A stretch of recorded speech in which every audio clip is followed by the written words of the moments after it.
子宫肌瘤甲日肌腺症虽然是女性才常看的子宫良性的肿瘤，但过去传统的手术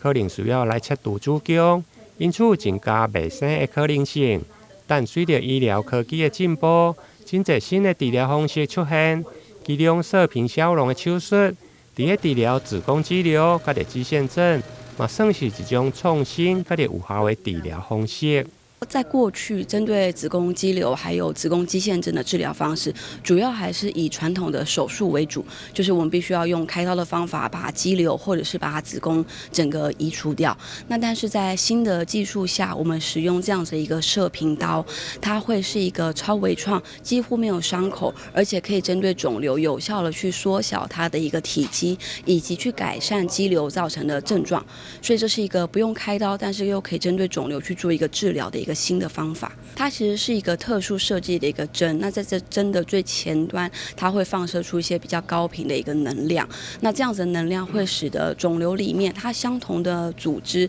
它会发生一个热能，透过这个热能的方法来让肿瘤达到缺血跟坏死以及缩小这样子一个治疗的效果。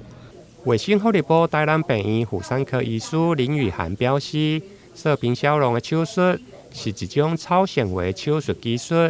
唔但空嘴小，而且恢复的时间嘛缩短，